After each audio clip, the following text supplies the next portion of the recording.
Good evening, and welcome to this quiet space, where the noise of the day fades into a soft murmur, and our thoughts can drift peacefully toward the past.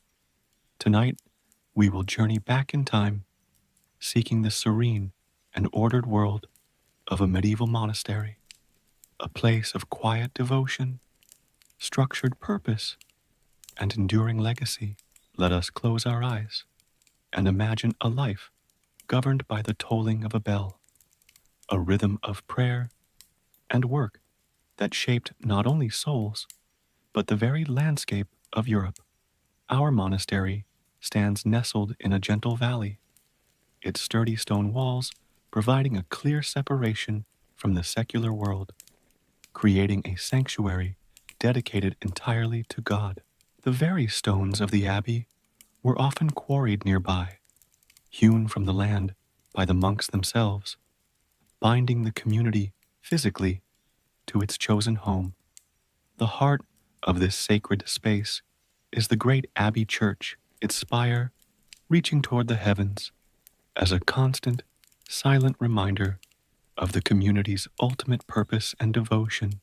Inside, light filters through high windows, illuminating dust motes dancing in the air and casting long, soft shadows across the cool flagstone floors of the nave. At the center of the monastic buildings lies the cloister, a covered walkway surrounding a peaceful garden where monks could walk, meditate, and feel the gentle sun or cool rain.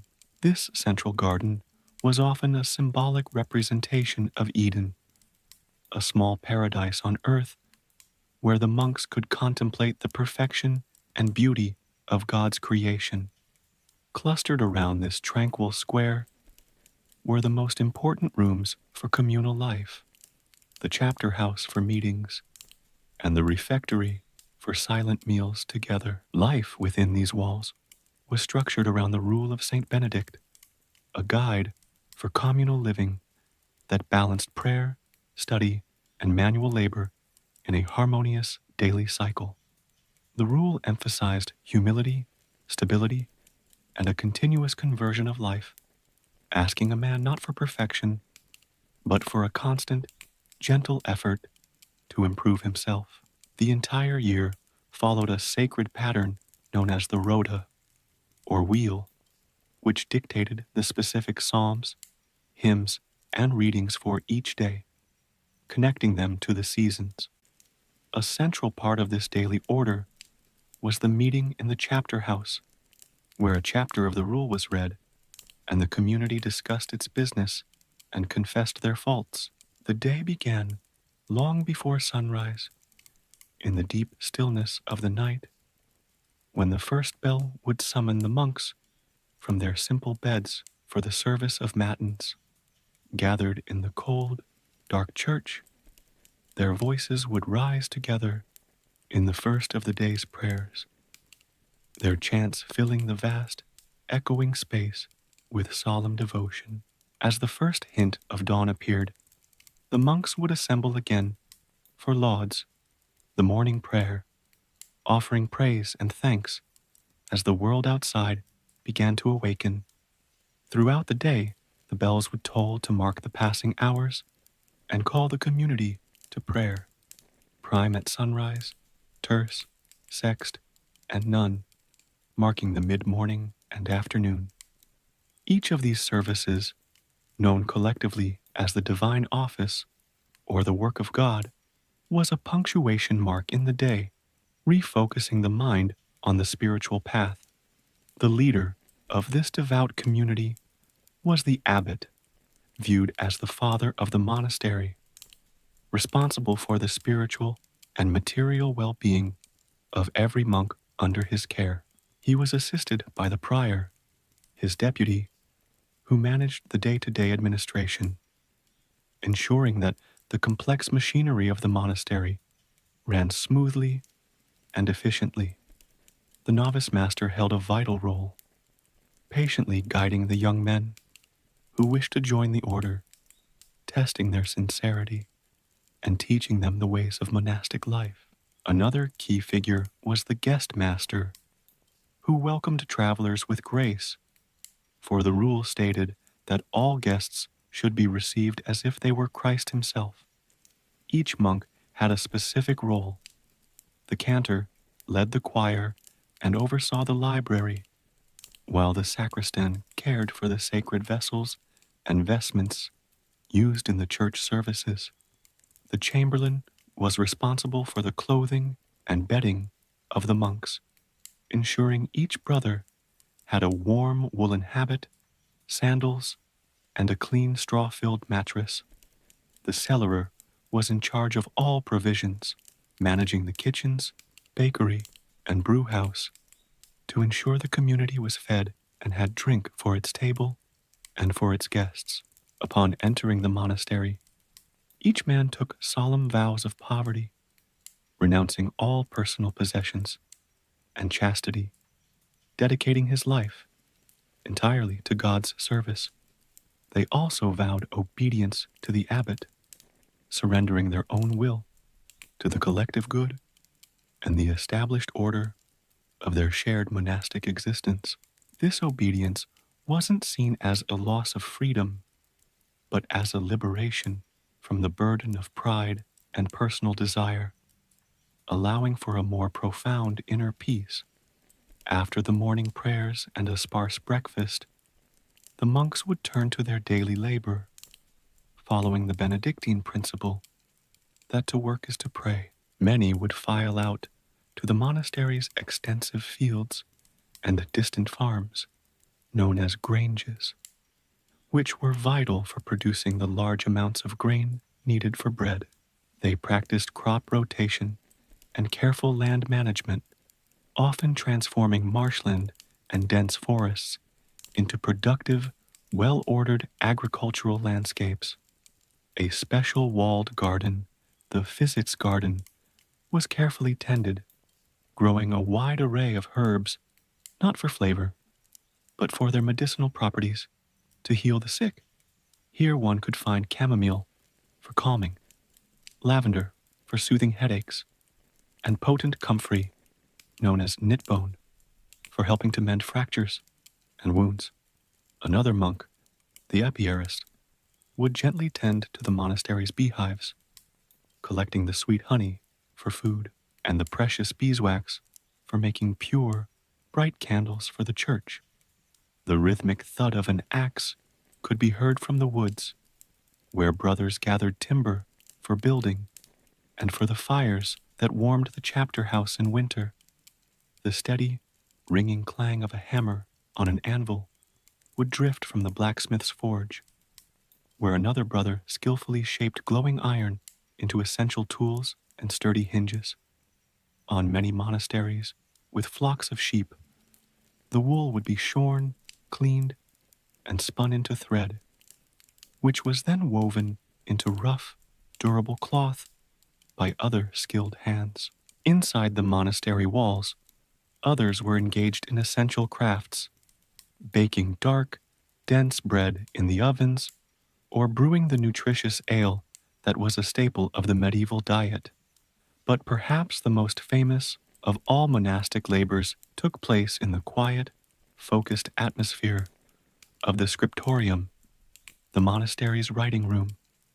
This was the center of learning and preservation, a place where the great knowledge of the ancient world and the sacred texts of Christianity were painstakingly copied by hand. The preparation of a single quill was an art in itself, hardening the feather in hot sand before carefully carving a fine, sharp nib to hold a precise amount of ink. Monks, known as scribes, would sit for hours at their slanted desks, dipping these quills into pots of ink made from oak galls and iron salts. They worked on pages of parchment or vellum, fine writing surfaces prepared from the treated skins of sheep, goats, or calves, a durable and long-lasting material. The process of creating parchment was arduous, involving washing, liming, stretching the skin on a frame, and scraping it to a smooth, even thickness suitable for writing. Their task was one of immense patience and precision, copying texts letter by letter, ensuring that knowledge would not be lost to the ravages of time.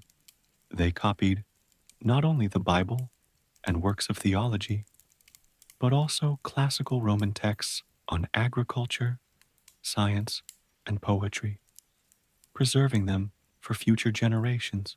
Alongside the scribes worked the illuminators, artists who decorated the manuscripts with vibrant colors and intricate designs, bringing the holy words to life. They ground precious minerals like lapis lazuli to create brilliant ultramarine blue and mixed saffron for yellow, creating jewel-like illustrations in the margins. They also applied delicate sheets of gold leaf, which would catch the light and make the sacred page appear to glow with a divine inner radiance.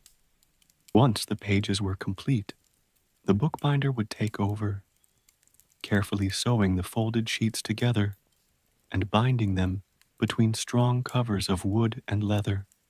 These illuminated manuscripts were priceless treasures, taking years, sometimes even a lifetime, to complete, and they became the monastery's greatest contribution to learning. Beyond manual labor, the monks dedicated significant time to sacred reading, or lectio divina, a meditative way of studying scripture to understand its deeper meaning. This was a four-step process. First, a slow reading, lectio, then deep pondering on its meaning, meditatio, followed by a heartfelt prayer, oratio, and finally, quiet rest, contemplatio. The monastery's library, or armarium, though often just a large cupboard in the cloister, was the intellectual heart of the community, holding its most precious books. Here a monk could immerse himself in the writings of the early church fathers, the lives of the saints, or the philosophical works that had been preserved from antiquity. Music was woven into the very fabric of monastic life, with the ethereal sound of Gregorian chant forming the core of every church service throughout the day. The cantor held great responsibility, teaching the novices how to form the notes and leading the entire community in the complex and beautiful melodies of the liturgy. The main meal of the day was taken in the refectory, a large dining hall where the monks would eat in complete silence, their thoughts focused and prayerful. To maintain this sacred silence while still communicating needs, the monks developed a simple but effective language of hand gestures for common requests. While they ate their simple fare of bread, vegetables, and perhaps some fish, a designated monk would stand at a lectern and read aloud from a sacred text. This practice ensured that even the act of eating was an opportunity for spiritual nourishment, feeding the soul as the body was being sustained. Life was not entirely enclosed. Monasteries were vital centers of hospitality, offering food, shelter, and care to pilgrims, travelers, and the local poor. The almoner was the monk tasked with this duty of charity, distributing alms and ensuring that any stranger arriving at the gate was treated as if they were Christ himself. For those within the community who fell ill, there was the infirmary, a separate building where the sick and elderly were cared for with gentleness and skill.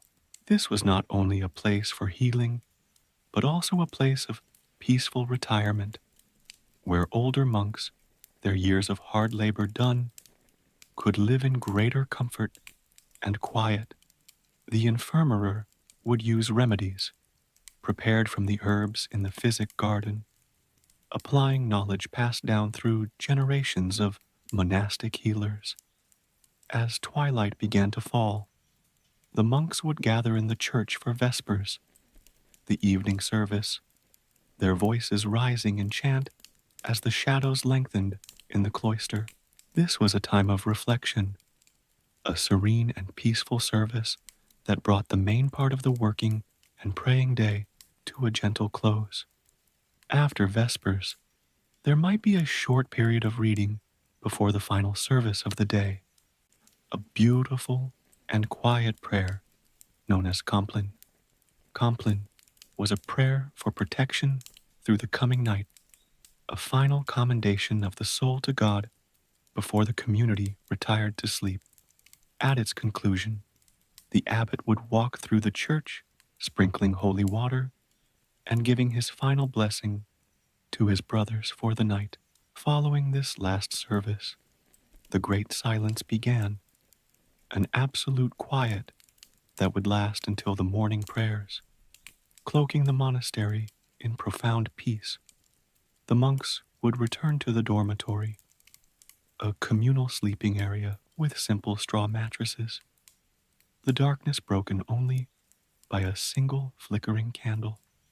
Their days were a testament to order and devotion, a continuous cycle of prayer and work that gave their lives structure, meaning, and a deep, abiding peace. They were the keepers of knowledge, the tenders of the land, and the guardians of a spiritual flame during a tumultuous and often dark period of history. The monastery was a world unto itself, a microcosm of heaven on earth, striving for a perfection that was found in discipline, community, and service. Its rhythmic life was a slow, steady heartbeat in the medieval landscape, a source of stability and light for all who lived within its walls or sought its sanctuary. The legacy of these quiet, hard-working monks endures in the manuscripts they saved, the agricultural techniques they developed, and the universities that grew from their schools. Through their patient hands, ancient wisdom was carried across the centuries, and through their devotion, they created islands of tranquility that still echo with peace. So, let the gentle, tolling bells of the monastery guide your thoughts as they slow, finding the same rhythm and calm that ordered their days and nights. Let the image of the cloister garden, peaceful under the moon, bring a sense of serenity to your mind as you drift toward your own quiet rest. And as you settle into sleep, may you feel a measure of the profound and structured peace that filled these hallowed stone walls so very long ago. The world they built was one of quiet contemplation, where every action had a purpose, and every hour was dedicated to a higher calling, a model of serene focus. Their chanting voices have long since faded, but the peace they cultivated remains, a gentle whisper in the annals of history, inviting us to find our own stillness tonight. The ink is dry on their vellum pages, and the fields have been fallow for centuries, yet the story of their ordered lives continues to offer a comforting sense of harmony. In the steady rhythm of your own breathing, feel the echo of their daily prayers. Tonight, a cadence of story will follow the footsteps that has traveled through time of a famous traveler to wish you a good and peaceful night, leaving the familiar shores of home to venture into a world of wonders, perils, and discoveries. We will trace his path not as a rushed conquest, but as a slow, unfolding tapestry of sights, sounds, and profound experiences that forever change the world. So let your mind grow calm and your body relax as we join the Venetian merchant Marco Polo on his legendary and epic journey along the ancient Silk Road. He was just a boy of 17, standing on the cusp of an adventure that would define not only his life, but also the dreams of generations to come. Our story begins in the magnificent city of Venice, a vibrant hub of trade where canals shimmered like liquid silver and great ships strained at their moorings. The air itself seemed to hum with commerce, a symphony of shouted orders, lapping water, and the distant ringing of 1,000 church bells across the lagoon. Here lived the Polo family, respected merchants whose lives were woven with the threads of commerce that connected Europe to the mysterious and distant East. Their home was a storehouse of wonders, filled with the scent of cloves and pepper and the gleam of silks brought back from previous, daring ventures. In the year 1271, a young Marco Polo, alongside his father Niccolo and his uncle Maffeo, prepared to embark on an adventure of truly epic proportions. They packed not only goods for trade, but also gifts of Venetian glass and fine cloth, items intended to display the craftsmanship of their homeland to foreign courts. Their mission was not just for trade, but to carry letters from the Pope and sacred oil from Jerusalem back to the court of the great Mongol Emperor Kublai Khan. This sacred duty weighed upon them, adding a layer of profound purpose to their commercial enterprise, transforming them from mere merchants into emissaries. Their voyage began across the azure waters of the Mediterranean, their ship's sails billowing in the warm breeze as they left the familiar bells of Venice far behind. For Marco, every league the ship sailed was a step into the unknown, leaving the world he knew for a world he had only heard of in sailors' tales. They journeyed through the lands of the Near East, passing through the bustling port city of Acre and ancient territories spoken of in holy scriptures and timeless legends. In these crowded ports, they saw holy pilgrims, knights in armor, and traders from Africa, a dizzying crossroads of faith and commerce. The Polos traveled across the rugged highlands of Armenia, a land of ancient stone churches where they heard tales of Noah's Ark, resting eternally on distant Mount Ararat. The mountain was a constant, snow-capped presence on the horizon, a silent witness to the passage of millennia and a powerful symbol of their faith. From there, their path led them into Persia, a land of exquisite poetry, beautifully tiled mosques, and sprawling cities, famous for their masterful carpets and metalwork. They marveled at the vibrant blue and turquoise domes of Isfahan and Tabriz, which seemed to capture the very color of the sky itself. They saw artisans weaving intricate patterns into luxurious rugs, their skilled hands moving with a speed and precision that seemed almost magical to the young Venetian. He watched, mesmerized, as complex floral and geometric designs emerged from the loom, each rug a masterpiece of color and symmetry, telling its own silent story. They passed through regions where the air was dry and hot, and the landscape was dotted with strange oil springs, a black, viscous liquid that could be used for fuel. The locals had long understood its value, using it to power lamps that burned through the night and to caulk the hulls of their boats against the sea. Marco noted that this oil was not good for eating, but was excellent for lighting lamps and as a soothing ointment for camels suffering from sores and mange. This practical observation of the world around him, this keen eye for detail, would become the hallmark of his incredible and enduring travelogue. The route was fraught with danger. The lonely mountain passes and vast, empty plains were often prowled by bandits who preyed on the wealthy merchant caravans. These shadowy figures, known as caravans, were said to use dark magic to summon storms of dust, confusing travelers before they attacked with swift and brutal force. Joining a large caravan of other traders and travelers offered some protection, a slow-moving river of camels and men inching its way across the immense landscape.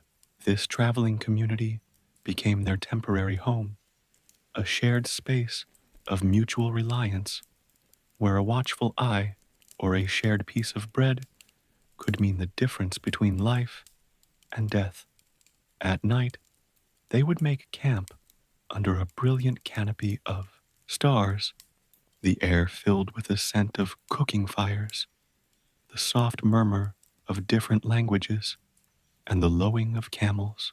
Marco would listen to the stories of other travelers, merchants from Baghdad, mystics from India, each tale a thread in the rich tapestry of the Silk Road. Their path then led them to the legendary city of Hormuz on the Persian Gulf, a bustling port where spices from India and pearls from the sea were traded in sun-drenched markets. The sheer volume of goods was staggering, with sacks of pepper, ginger, and cloves piled high on the docks, their potent aromas mixing with the salty air. The heat here was so intense that the people spent their hottest hours in the water, a testament to the extreme climates the travelers had to endure. The Polos considered continuing their journey by sea from this port, but the ships seemed flimsy and poorly built, held together with coconut fiber instead of iron nails, and they wisely chose to continue overland. From Persia, they traveled eastward into the heart of Asia, through lands that few Europeans had ever seen, their days measured by the rising and setting of the sun. They moved through the city of Balkh, a place of crumbling but still beautiful ruins, once known as the Mother of Cities. Before the conquests of Genghis Khan, they journeyed through the desolate lands of what is now Afghanistan, observing the region's fine horses and the precious blue stone lapis lazuli mined from its mountains. They learned that the world's finest supply of this celestial blue stone came from a single remote valley, a treasure sought after by kings and emperors across the known world. They crossed the formidable Pamir Mountains, a vast and icy wilderness so high it was known as the roof of the world, where the air was thin and fires burned weakly. The silence at this altitude was absolute, a profound quiet broken only by the whistling of the wind and the crunch of their own boots in the snow. For nearly a month, they struggled through these barren, windswept plateaus, the cold so severe that it was a challenge just to find enough wood to cook a simple meal. They encountered unique, long-haired breeds of mountain sheep with massive curling horns, animals perfectly adapted to this harsh, high-altitude environment. The journey required immense fortitude, enduring biting winds and treacherous paths, their every step a testament to their unwavering determination to reach their goal. They wrapped themselves in every layer of clothing they possessed, their breath freezing in the air, their resolve tested with each passing day. After descending from the towering peaks, they entered the vast and formidable expanse of the Gobi Desert, a sea of sand and stone that stretched to the horizon. This was a different kind of challenge, not of cold and altitude, but of heat, thirst, and an overwhelming sense of isolation in an endless, empty landscape. Local legends spoke of whispering spirits in the desert winds that would lure travelers from the path, a chilling reminder of the need to stay close to the caravan. Veteran travelers warned them not to stray, for the desert was known to play tricks on the mind, creating mirages of shimmering lakes that would vanish upon approach. Sometimes, Marco noted, the silence was so profound that it felt like a physical presence, a vast emptiness that made the world feel ancient and lonely. The caravan would travel for days without seeing a single tree or another living soul, just the endless sand and the bleached bones of animals that had succumbed to the desert's unforgiving nature. By day, the sun was a relentless furnace, and by night, the temperature plummeted, forcing them to huddle together for warmth against the profound and silent cold.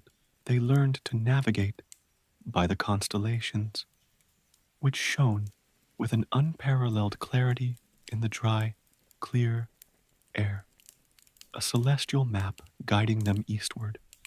For weeks, their world was a landscape of shifting dunes and stark, rocky plains.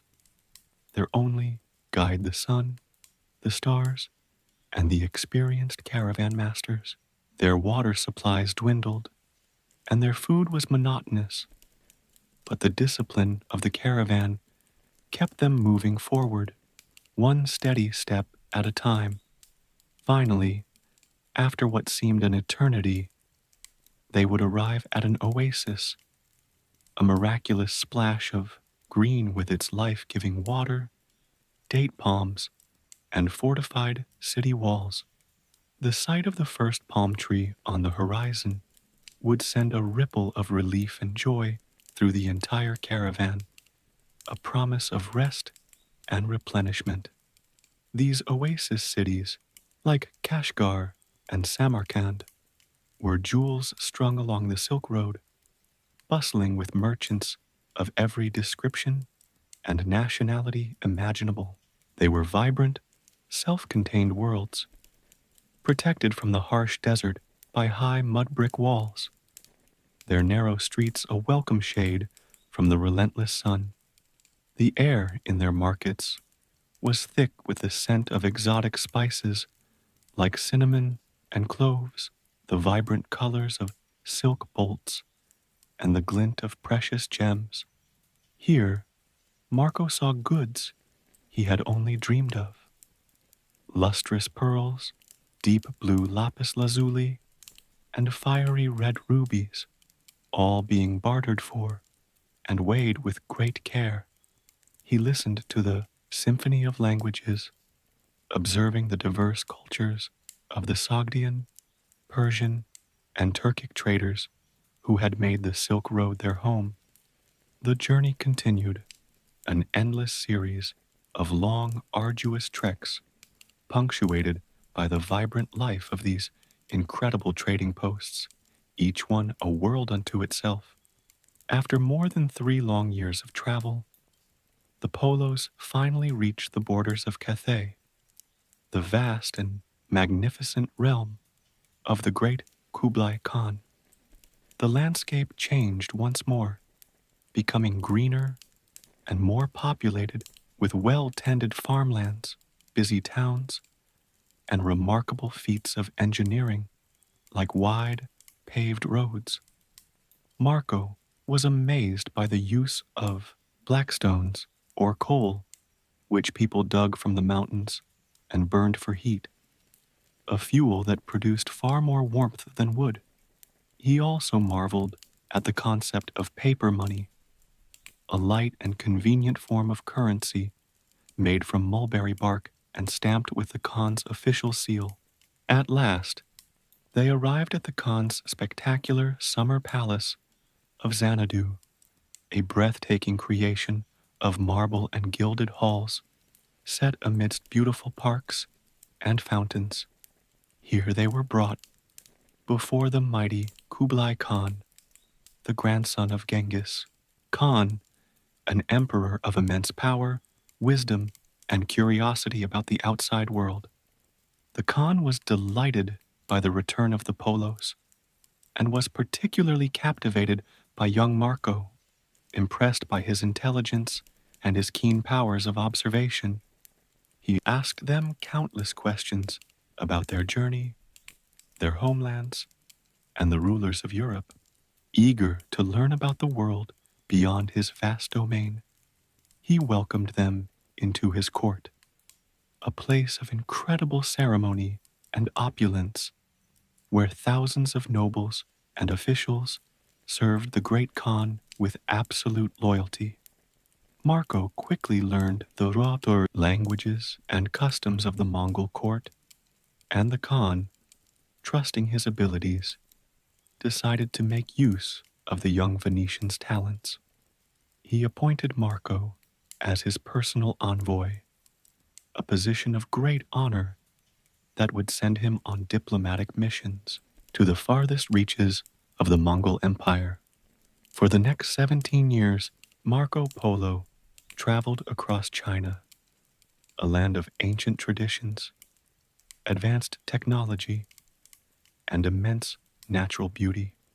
He journeyed to the great city of Cambaluc, the Khan's winter capital, a meticulously planned metropolis with vast walls and a grid of wide, straight streets. He saw the magnificent imperial palace, its roofs of yellow and green tile, gleaming in the sun, enclosed within a city forbidden to all but the emperor's court.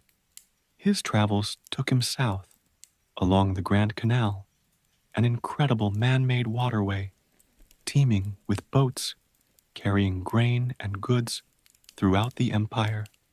He visited the city of Hangzhou, which he described as the City of Heaven, with its 12,000 stone bridges and stunning West Lake surrounded by palaces.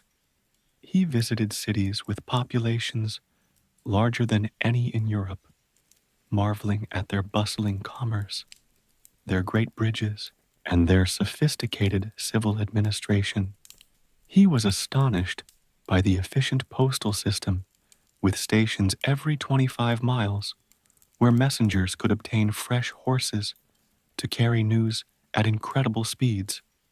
He observed the production of fine porcelain, a delicate and beautiful ceramic unknown in Europe, and witnessed the intricate process of silk cultivation. He learned how silkworms were carefully raised on mulberry leaves before spinning their cocoons, which were then unwound to produce shimmering threads of silk.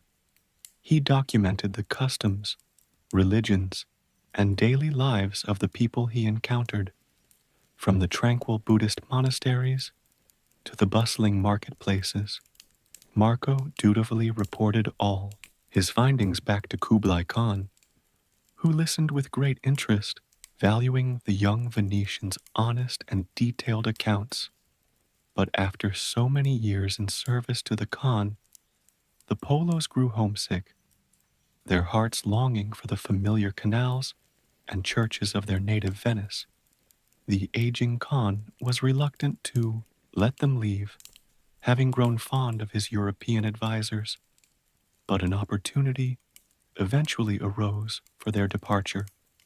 A Mongol princess was to be sent to Persia to marry a ruler there, and the overland route was too dangerous, so a great sea voyage was planned. The Polos, being experienced travelers, were chosen to escort the princess, and so they began the final, long leg of their journey home by sea. Their fleet of great Chinese junks, with multiple masts and watertight compartments, sailed through the South China Sea, navigating by the stars and facing powerful monsoons. They visited the Spice Islands, where cloves and nutmeg grew in abundance, and the island of Sumatra, where Marco observed strange creatures like the rhinoceros. The voyage was long and arduous, lasting more than 2 years and costing the lives of many sailors. But they finally delivered the princess safely to Persia. From there, the Polos made their way back to Venice, arriving home after an absence of 24 years, their faces weathered and their clothing exotic. Legend says their own family did not recognize them until they tore open the seams of their rough travelers' clothes, revealing a cascade of priceless jewels.